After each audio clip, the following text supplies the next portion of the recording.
Hi hello friends, ಎಲ್ಲರೂ ಹೇಗಿದ್ದೀರಾ? ಆರಾಮಿದ್ದೀರಾ ಅಂತ ಅಂದ್ಕೊಂಡಿದ್ದೀನಿ. ನಾವು ಕೂಡ ಆರಾಮಾಗಿದ್ದೀವಿ. ನೋಡಿ, ನಾನು ಇವಾಗ ಲಾಗ್ನ ಸ್ಟಾರ್ಟ್ ಮಾಡ್ತಾ ಇದ್ದೀನಿ.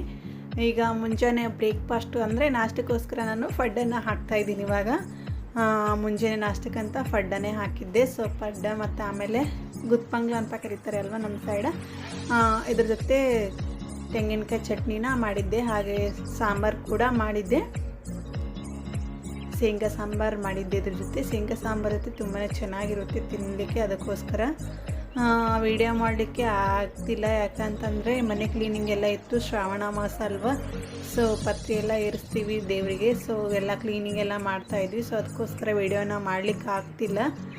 ಇವಾಗಿಂದ ವಿಡಿಯೋನ ಹಾಕ್ತೀನಿ, ಪ್ಲೀಸ್ ನೋಡಿ ಸಪೋರ್ಟ್ ಮಾಡಿ. ವ್ಯೂಸ್ ಅಂತೂ ತುಂಬಾ ಕಮ್ಮಿ ಬರ್ತಾ ಇವೆ.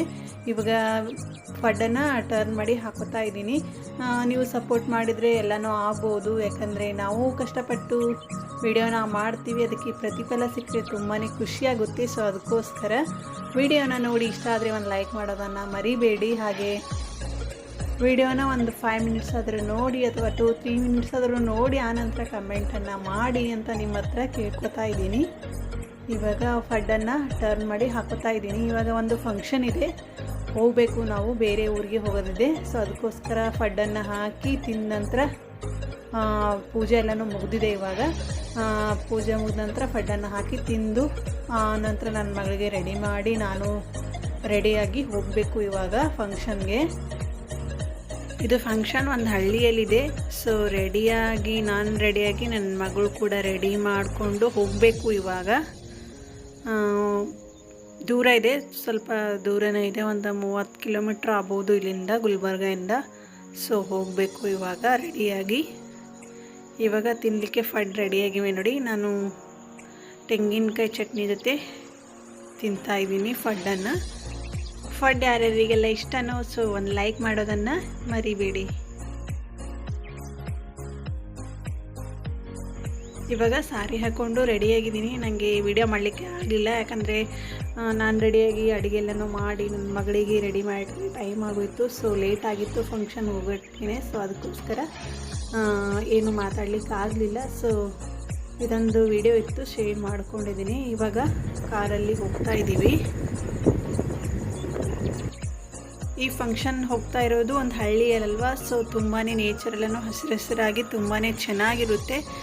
ಸೊ ಎಲ್ಲೆಲ್ಲಿ ಸರಿ ಅನ್ನಿಸ್ತು ಅಲ್ಲಿ ನಾನು ವಿಡಿಯೋನ ಮಾಡಿಕೊಂಡು ನಿಮ್ಮ ಜೊತೆ ಶೇರ್ ಮಾಡ್ಕೊಂಡಿದ್ದೀನಿ ನೋಡಿ. ಇವಾಗ ವಿಡಿಯೋಗೆ ಮ್ಯೂಸಿಕನ್ನು ಹಾಕ್ತೀನಿ, ನೀವು ಕೂಡ ನೋಡಿ.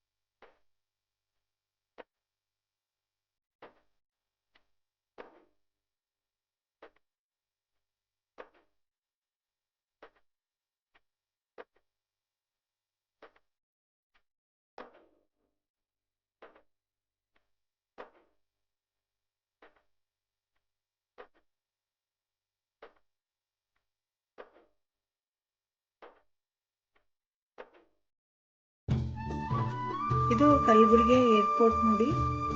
ತುಂಬಾ ದೊಡ್ಡದು ಅಂತ ಜಾಗ ಇದೆ, ಆದರೆ ಇನ್ನೂ ಕನ್ಸ್ಟ್ರಕ್ಷನ್ ನಡೆದಿದೆ ಅಲ್ಲಿ. ಇದು ಕೋರವಾರದ ಅಣವೀರಭದ್ರೇಶ್ವರ ಟೆಂಪಲ್ ನೋಡಿ. ತುಂಬಾ ಚೆನ್ನಾಗಿದೆ, ತುಂಬ ದೊಡ್ಡದಾಗಿದೆ. ಒಳಗಡೆ ಎಲ್ಲನೂ ಕೂಡ ಹೊರಗಡೆಯಿಂದ ಈ ರೀತಿಯಾಗಿ ಕಾಣಿಸುತ್ತೆ. ತುಂಬಾ ದೊಡ್ಡದಂಥ ದೇವಸ್ಥಾನ. ಗಾರ್ಡನ್ ಎಲ್ಲನೂ ಕೂಡ ತುಂಬಾ ಚೆನ್ನಾಗಿದೆ ಅಲ್ಲಿ. ಯಾವಾಗಲಾದರೂ ಹೋದಾಗ ನಿಮ್ಮ ಜೊತೆ ಶೇರ್ ಮಾಡ್ಕೋತೀನಿ. ನಾವು ಹೋಗುವ ಹಾದಿಯಲ್ಲಿ ಒಂದು ಹಳ್ಳ ಇತ್ತು ನೋಡಿ, ತುಂಬಾ ಚೆನ್ನಾಗಿತ್ತು. ಅದನ್ನು ಕೂಡ ಶೇರ್ ಮಾಡ್ಕೊಂಡಿದ್ದೀನಿ ನಿಮ್ಮ ಜೊತೆ ವಿಡಿಯೋನ ಮಾಡಿ.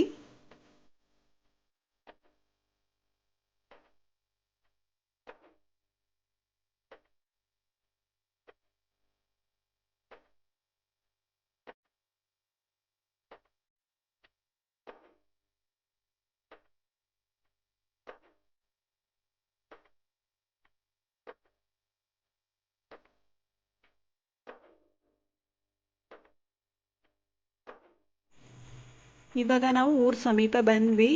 ಇದೊಂದು ಹಳ್ಳಿ ಅಲ್ವಾ, ಸೊ ಬಂದ್ವಿ ಇವಾಗ. ನೋಡಿ ಇಲ್ಲೆಲ್ಲ ಕಬ್ಬೆಲ್ಲನೂ ಹಾಕಿದ್ರು, ತುಂಬಾ ಚೆನ್ನಾಗಿರುತ್ತೆ ನೋಡಲಿಕ್ಕೆ. ಹಳ್ಳಿಯಲ್ಲಿ ಗಿಡಗಳೆಲ್ಲ ಹಸಿರಾಗಿರುತ್ತೆ. ಇವಾಗ ಬಂದ್ವಿ. ಇವ್ರದ್ದೇ ಫಂಕ್ಷನ್ ಇತ್ತು, ಶ್ರೀಮಂತ ಕಾರ್ಯಕ್ರಮ ಇತ್ತು. ಸೊ ಹೋಗಿದ್ವಿ ನಾವು. ಊಟ ಎಲ್ಲನೂ ಮುಗಿಸಿ ಆನಂತರ ಫಂಕ್ಷನನ್ನು ಮಾಡ್ತಾಯಿದ್ರು. ಸೊ ನಾವು ಫಂಕ್ಷನ್ ಊಟ ಮಾಡಿ ನಾವು ಕೂಡ ಫಂಕ್ಷನ್ಗೆ ಅಟೆಂಡ್ ಆದ್ವಿ. ವಿಡಿಯೋನ ಭಾಳ ಮಾಡ್ಕೊಳ್ಳಿಕ್ಕೆ ಆಗಲಿಲ್ಲ ನನಗೆ. ಸೊ ಕೆಲವೊಂದು ವಿಡಿಯೋ ಮತ್ತು ಪಿಕ್ಚರ್ಸ್ ಇದ್ದು ಹಾಕಿದ್ದೀನಿ. ಆನಂತರ ಫಂಕ್ಷನ್ ಎಲ್ಲ ಮುಗಿದಾದ ನಂತರ ನೆಕ್ಸ್ಟ್ ಡೇ ನಾವು ಟೆಂಪಲ್ಗೆ ಹೋಗಿದ್ವಿ, ಅಪ್ಪ ಟೆಂಪಲ್ಗೆ. ಸೊ ಕೆಲವೊಬ್ಬರು ಸಿಸ್ಟರ್ಸ್ ಎಲ್ಲ ಹೇಳ್ತಾಯಿದ್ರು ಲೈಟಿಂಗ್ ಎಲ್ಲ ಯಾವ ರೀತಿ ಇರುತ್ತೆ ಅಪ್ಪ ಶರಣಬಸಪ್ಪ ಟೆಂಪಲಲ್ಲಿ ಅಂತ ತೋರಿಸಿ ಅಂತ ಹೇಳಿದ್ರಿ. ನೋಡಿ ಈ ರೀತಿಯಾಗಿರುತ್ತೆ, ತುಂಬಾ ಚೆನ್ನಾಗಿರುತ್ತೆ ನೋಡಲಿಕ್ಕೆ. 2 ಕಣ್ಣು ಸಾಲದು ಅಷ್ಟು ಚೆನ್ನಾಗಿರುತ್ತೆ. ಇವಾಗ ಶ್ರಾವಣ ಮಾಸಕ್ಕೆಲ್ಲನೂ ಕೂಡ ರೆಡಿ ಮಾಡ್ತಾಯಿದ್ರು ಅಲ್ಲೆಲ್ಲನೂ. ನೋಡಿ ಇಲ್ಲೆಲ್ಲ ಹೂವು ಪತ್ರಿ ಆಮೇಲೆ ಎಲ್ಲನೂ ಮಾರ್ತಾಯಿದ್ರು ಇಲ್ಲಿ ವಿಳ್ಯದಲ್ಲಿ ಎಲ್ಲನೂ ಕೂಡ.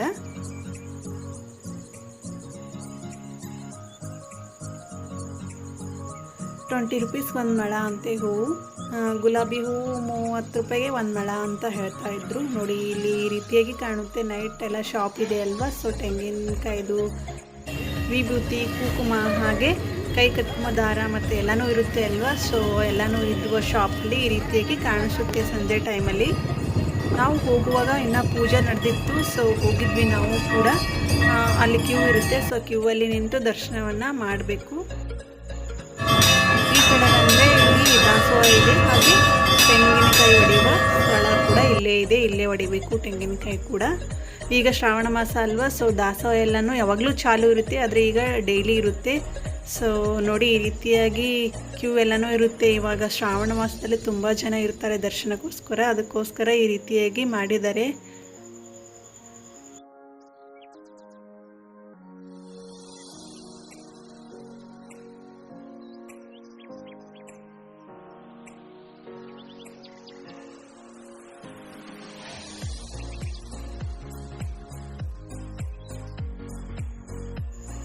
ಎದುರಿಂದ ನೋಡಿದರೆ ಈ ರೀತಿಯಾಗಿ ಕಾಣಿಸುತ್ತೆ. ಲೈಟಿಂಗ್ ಎಲ್ಲ ತುಂಬಾ ಚೆನ್ನಾಗಿರುತ್ತೆ ನೋಡಿ ಈ ರೀತಿಯಾಗಿ. ಇನ್ನೂ ಕೂಡ ಈಗ ಅಲಂಕಾರ ಎಲ್ಲನೂ ಕೂಡ ತುಂಬಾ ಚೆನ್ನಾಗಿ ಮಾಡ್ತಾರೆ ಶ್ರಾವಣ ಮಾಸದಲ್ಲಿಯೂ ಕೂಡ. ಇದು ಅಮಾವಾಸ್ಯೆ ದಿನದ ವ್ಲಾಗ್ ನೋಡಿ. ಈಗ ಕೇಸರಿ ಬಾತ್ ಅಂದರೆ ಸೀರೆನ ಮಾಡ್ತಾಯಿದ್ದೀನಿ ನಾನು. ದೇವರಿಗೆ ನೈವೇದ್ಯಕ್ಕೋಸ್ಕರ ಸೀರೆನ ಮಾಡ್ತಾಯಿದ್ದೆ. ಇದರಲ್ಲಿ ಏನು ಹಾಕಿದ್ದೀನಿ ಅಂದರೆ ನಾನು ಒಂದು ಬಾಳೆಹಣ್ಣನ್ನು ಹಾಕಿದ್ದೀನಿ, ಹಾಗೆ ಏಲಕ್ಕಿ ಪೌಡ್ರನ್ನು ಹಾಕಿದ್ದೀನಿ, ಸ್ವಲ್ಪ ಗೋಡಂಬಿನ ಹಾಕ್ಕೊಂಡಿದ್ದೀನಿ, ಹಾಗೆ ತುಪ್ಪ ಸ್ವಲ್ಪ ಹಾಲನ್ನು ಹಾಕಿ ಮಾಡ್ಕೊಂಡಿದ್ದೀನಿ. ದೇವರ ನೈವೇದ್ಯಕ್ಕೋಸ್ಕರ ಮಾಡ್ಕೊಂಡಿದ್ದೀನಿ. ತುಂಬಾ ಚೆನ್ನಾಗುತ್ತೆ. ಬಾಳೆಹಣ್ಣು ಹಾಕಿ ಮಾಡಿದರೆ ಸೀರೆ ಕೂಡ ತುಂಬಾ ಚೆನ್ನಾಗಿ ಇರುತ್ತೆ. ಇವಾಗ ನೈವೇದ್ಯ ರೆಡಿ ಆಯಿತು. ಆನಂತರ ನೋಡಿ ಈ ರೀತಿಯಾಗಿ ಪೂಜೆ ಮಾಡಿದ್ದೆ, ಅಮಾವಾಸ್ಯೆಯ ಪೂಜೆ. ಸಿಂಪಲ್ಲಾಗಿ ಮನೆಯಲ್ಲಿಯೇ ಲಕ್ಷ್ಮೀ ಪೂಜೆನ ಮಾಡ್ತೀವಿ ನಮ್ಮ ಮನೆಯಲ್ಲಿ. ಈ ರೀತಿಯಾಗಿ ಆಗಿತ್ತು ಅಮಾವಾಸ್ಯೆಯ ಪೂಜೆ.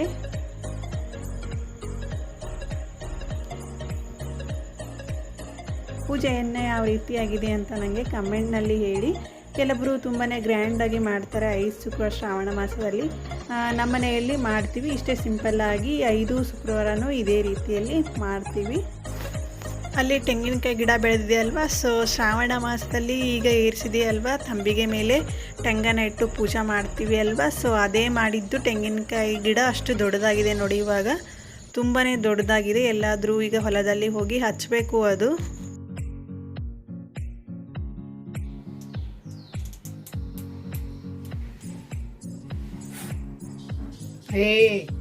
ಅಲ್ಲೇನೋ ಬಂದ ನೋಡಿ. ಆನಂತರ ನೋಡಿ ನನ್ನ ಮಗಳು ಮೆಕ್ಕೆತೆನೆ ತಂದಿದ್ಲು, ಅಂದರೆ ಸ್ವೀಟ್ ಕಾರ್ನ್ನ ತಂದಿದ್ಲು. ಹೊರಗಡೆ ಹೋದವಾಗ ಅವ್ರ ಪಪ್ಪ ಜೊತೆ ಹೋಗಿದ್ಲು. ಸೊ ತಂದಿದ್ಲು. ಇವಾಗ ಸುಟ್ಕೊಡು ಅಂತ ಕೂತಿದ್ದಾಳೆ. ಸುಟ್ಕೊಡ್ಬೇಕು ಅವಳಿಗೆ.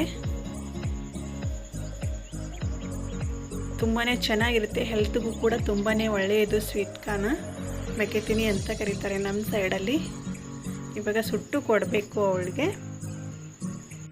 ಸೊ ಇವತ್ತಿನ ವಿಡಿಯೋ ಇಷ್ಟೇ ನೋಡಿ ಫ್ರೆಂಡ್ಸ್. ನಿಮ್ಮೆಲ್ಲರಿಗೂ ಕೂಡ ಇಷ್ಟ ಆಗಿದೆ ಅಂತ ಅಂದ್ಕೊಂಡಿದ್ದೀನಿ. ಇಷ್ಟ ಆದರೆ ಒಂದು ಲೈಕ್ ಮಾಡಿ. ಮತ್ತೆ ಮುಂದಿನ ವಿಡಿಯೋದಲ್ಲಿ ಭೇಟಿಯಾಗೋಣ. ಧನ್ಯವಾದಗಳು.